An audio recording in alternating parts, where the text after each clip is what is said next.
always think that it's amazing when creators stand up for their creations. They do not back down because of backlash. They don't bend the knee to outrage. They don't try to change their product for somebody else. And the Ninja Gaiden 4 director came out and said that he thinks games are trending towards being easier to play and promises that Team Ninja's sequel goes in the complete opposite direction. I have a few different things to show off, but before I get into the topic, if you enjoy the content I create, check out the links in the description, join the community and my live streams, and consider supporting through Patreon or YouTube memberships. Now, so often we see games that were originally intended to be more difficult experiences be dumbed down. Sometimes games have story modes and very easy modes, and then the harder difficulties kind of get forgotten about. Look at Lies of P.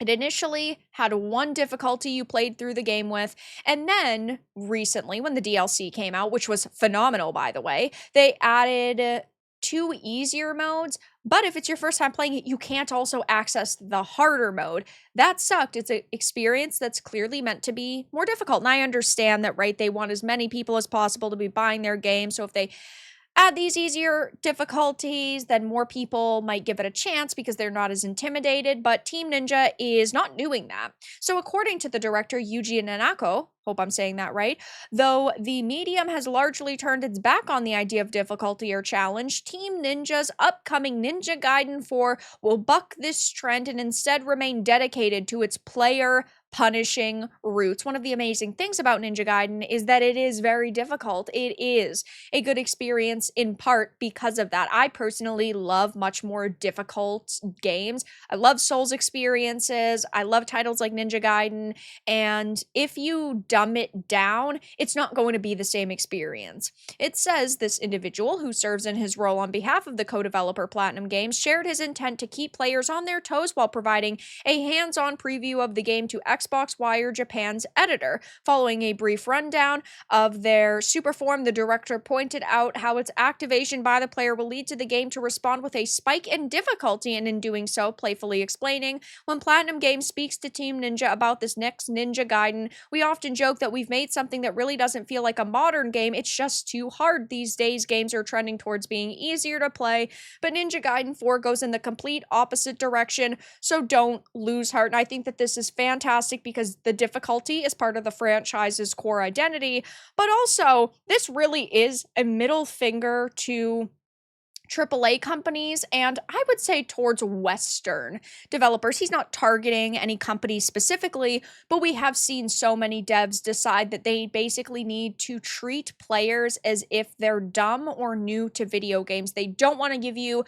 super tough experiences that might challenge you because they feel like they have to hold your hand. It's often a problem in something like fantasy, right? A lot of modern fantasy holds the reader's hands and it has to explain every little thing, not because the author felt passionate, but because they believe you're stupid. You don't know what a sunbeam looks like. You don't know how this one magical device could work, even though it's explained through their actions. They explain it multiple times over, and this is a problem with a lot of like modern literature and also video games. And I'm so happy to see that this is not the direction that they're heading in and that they're not going to dumb down Ninja Gaiden. Asked about his hopes regarding the potential impact the sequel might have on the future of the franchise and the gaming industry as a whole, he asserted, speaking from a somewhat personal perspective, I grew up during the golden age of 3D/action games. For people of my generation, it feels like the type of games we grew up playing have become a lot less common in recent years. Instead, we've seen the rise of Souls-like games, which have certainly become very popular.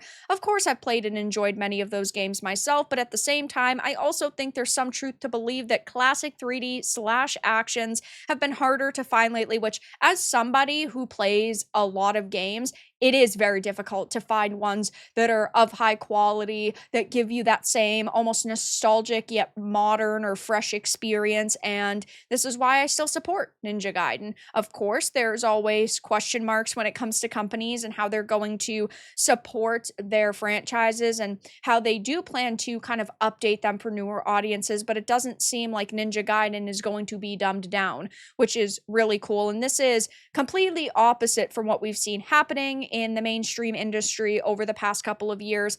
And I think that Ninja Gaiden 4 is actually going to get a lot of bad press because of this, as we have seen many video game journalists praising decisions in recent games to be easier. I mean, Death Stranding has a, as Gamerant calls it, unique way of letting players deal with bosses, which is a skip button. They are praising a skip button.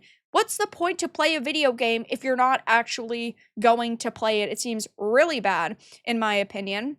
But Death Stranding 2 on the Beach will introduce a new mechanic that lets players skip boss fights without missing crucial story elements. Those who choose to forego a boss fight in Death Stranding 2 are shown a visual novel that details the battle and any story beats that may have transpired during it. Many have applauded the feature as an accessibility tool for players who struggle with intense combat scenarios, while others think it'll make the game too easy. And I'm all for different options for players. I'm not saying that this option can't exist. I just think that it's very bizarre that we see developers implementing tools so that people don't actually have to play the game anymore. I would think that the story difficulty that the game provides would be enough. We've also seen Kotaku say, could we be about to enter a skippable boss fight utopia? And they're praising the fact that games like South of Midnight allow you to completely forego these experiences.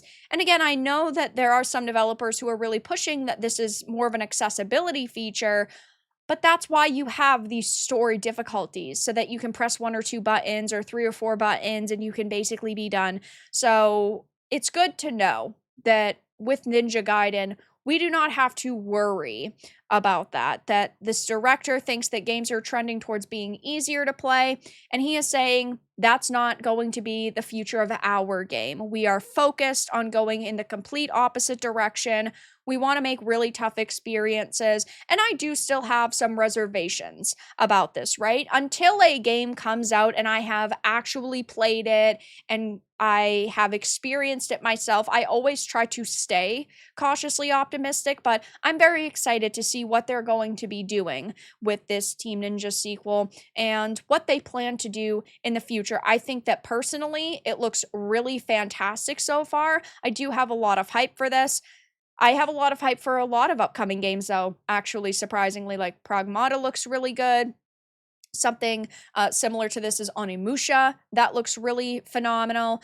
And Neo 3 is another game that I expect is going to be very tough, and they are not shying away from difficulty in that case either, but I'll definitely be keeping my eye on this. I think that this is a really good statement. I think that this is a really cool statement, and it's always nice for a director to acknowledge a franchise's roots and say that we have absolutely no intention of straying away from that.